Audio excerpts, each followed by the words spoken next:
आखिर हमें जो है प्रबंध क्यों करना चाहिए, प्रबंध करने का मोटिव क्या है, ऑब्जेक्ट क्या है।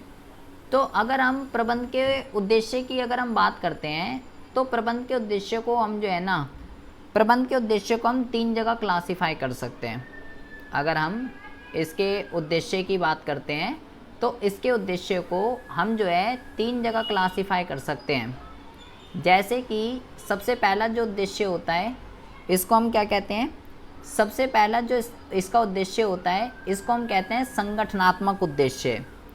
दूसरा जो इसका उद्देश्य होता है इसको हम कहते हैं बेटा सामाजिक उद्देश्य। और तीसरा जो होता है इसको हम क्या कहते हैं, इसको हम जो कहते हैं इसको कहते हैं व्यक्तिगत उद्देश्य। क्या होते हैं संगठनात्मक उद्देश्य, क्या होते हैं सामाजिक उद्देश्य और क्या होते हैं व्यक्तिगत उद्देश्य, इसके ऊपर जो है हम बात करने वाले हैं।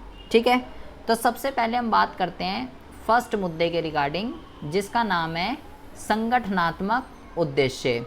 संगठनात्मक उद्देश्य जो हैं ये आखिर क्या होते हैं।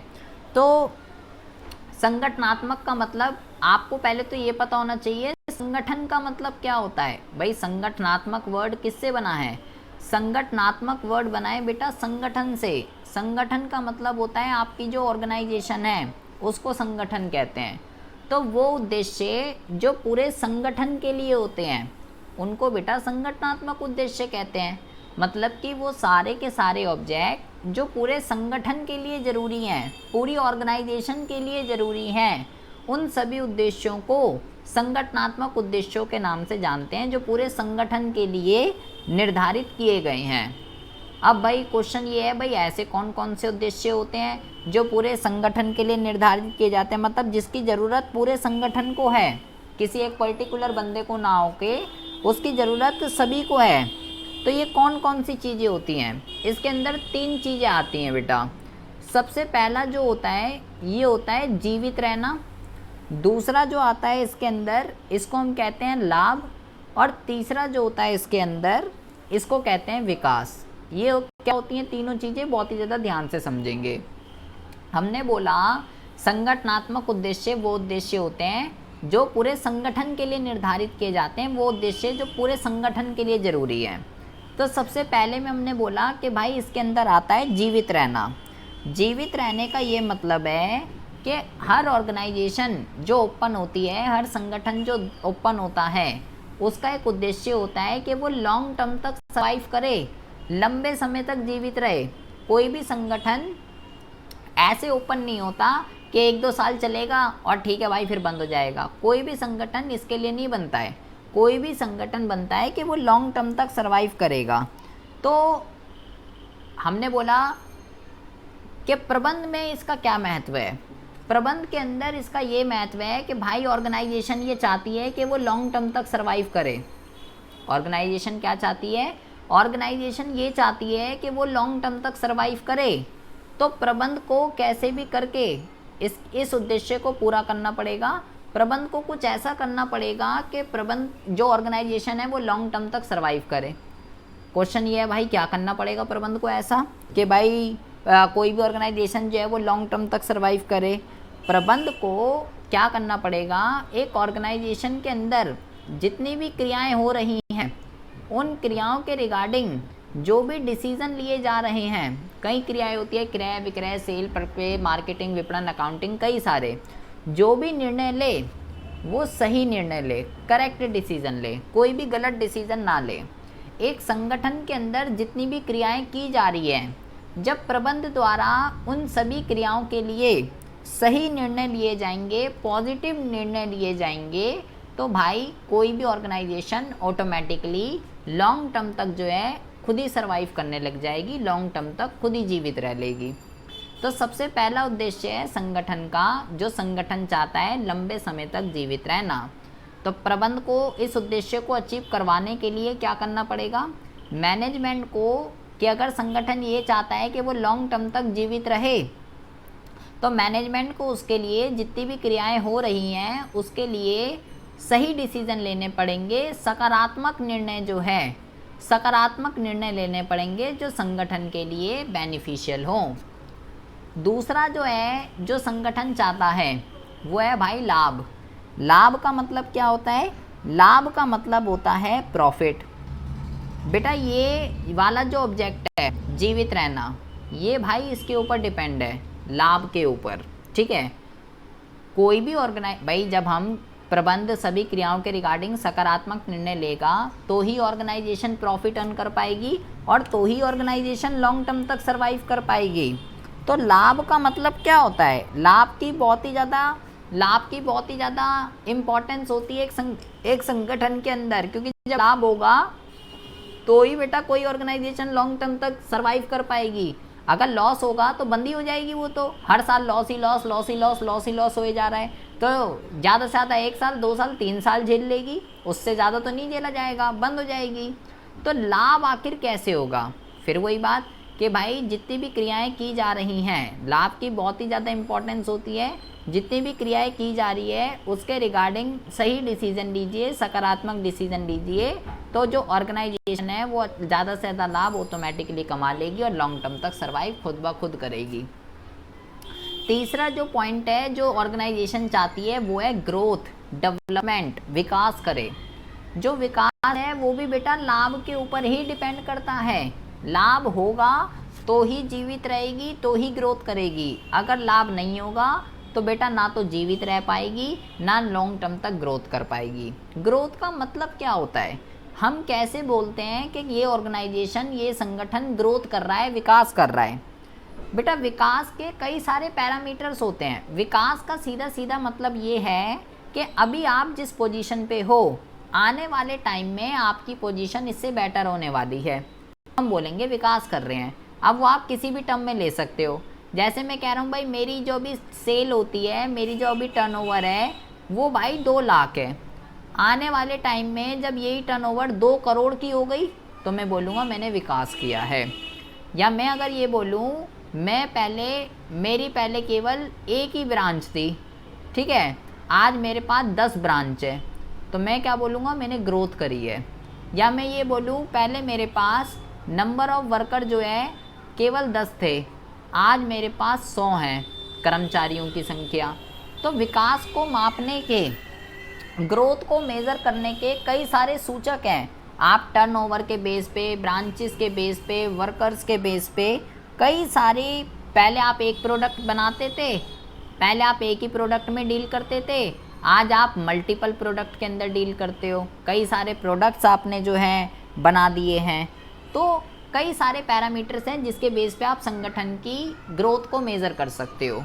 तो तीसरा जो ऑब्जेक्ट है जो संगठन चाहता है वो है ग्रोथ करना।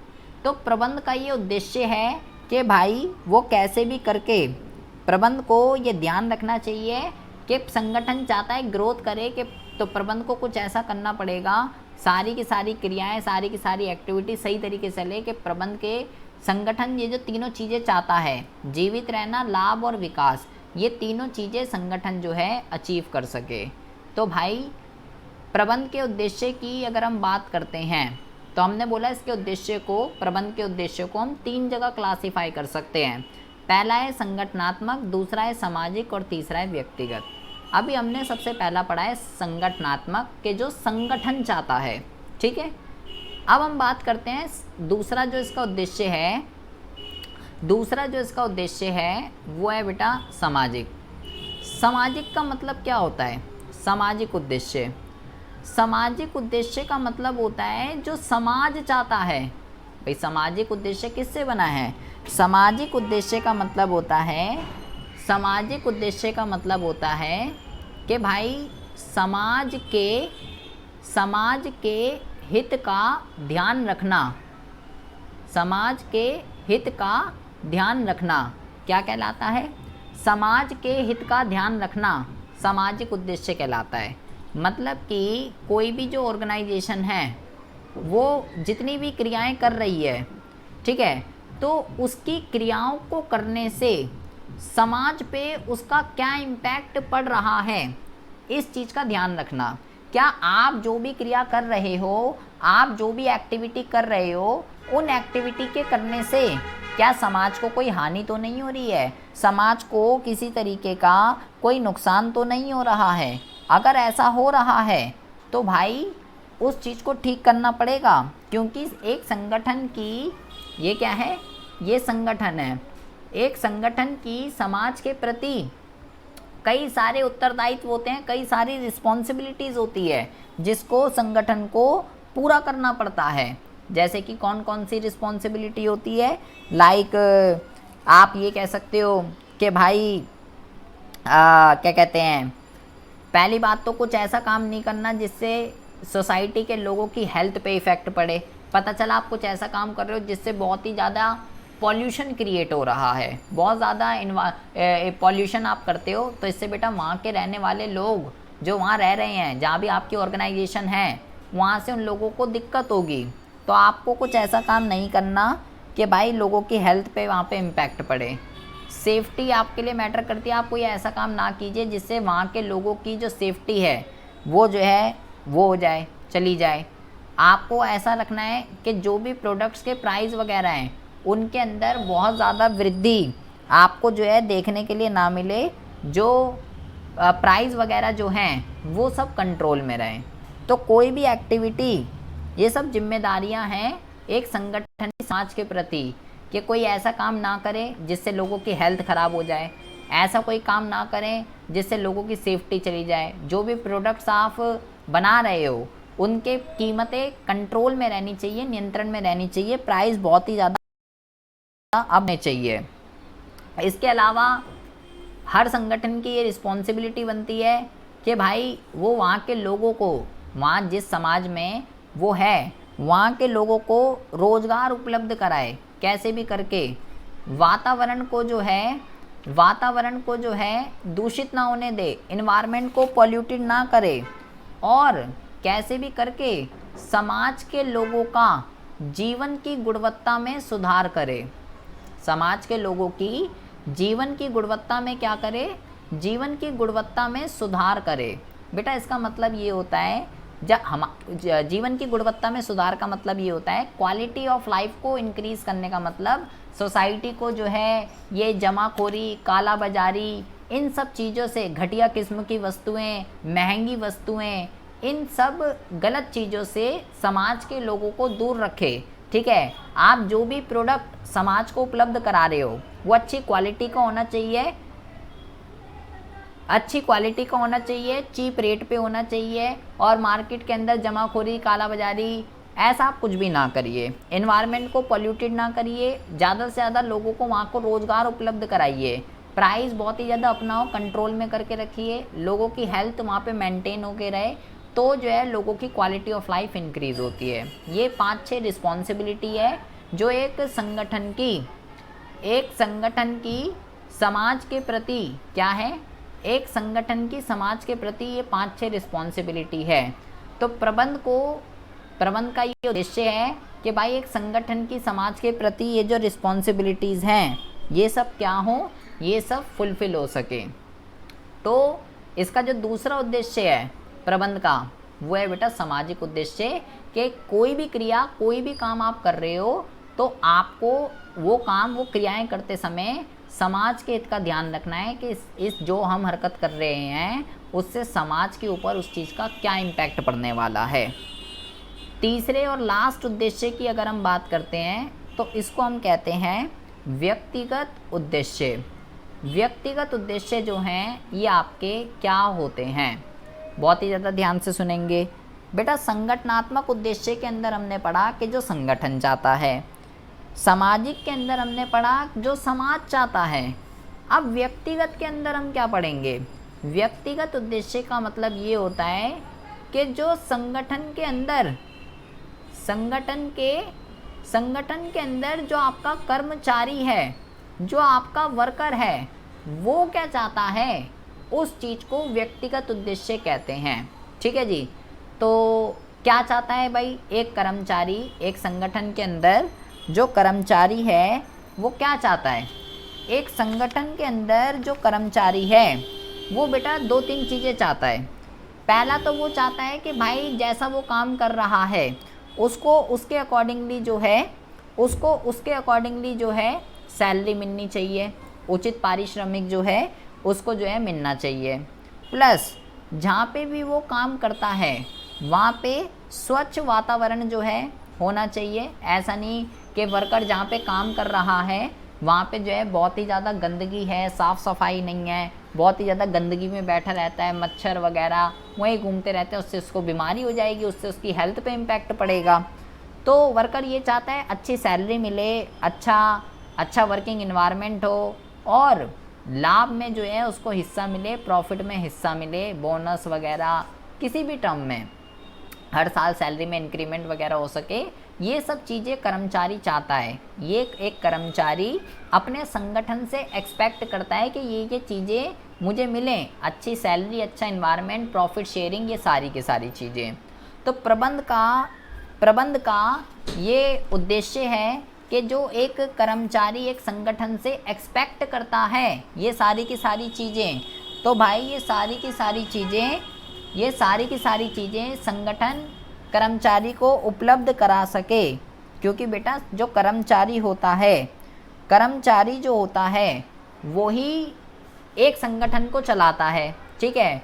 अगर बेटा एक बारी कर्मचारी सेटिस्फाई हो गया तो बस आपका ये समझ लो आपकी संगठन दिन दुगनी रात क्या करेगी, दिन दुगनी रात चौगनी करेगी, प्रॉफिट होगा। और अगर वो डिससेटिस्फाई हो गया, ना उसको सैलरी मिलती, ना अच्छा वर्किंग इन्वायरमेंट, ना प्रॉफिट में शेयरिंग, कुछ नहीं मिलता, तो बेटा जब आपके कर्मचारी ही सेटिस्फाई नहीं होंगे तो भाई वो अच्छे 100% एफिशिएंसी के साथ काम नहीं करेंगे, बेमन से वो काम करेंगे और आपका काम सही तरीके से नहीं हो पाएगा, आप अपने टारगेट को अचीव नहीं कर पाएंगे। तो कर्मचारियों को सेटिस्फाई करना बहुत ही ज़्यादा ज़रूरी होता है एक संगठन के अंदर।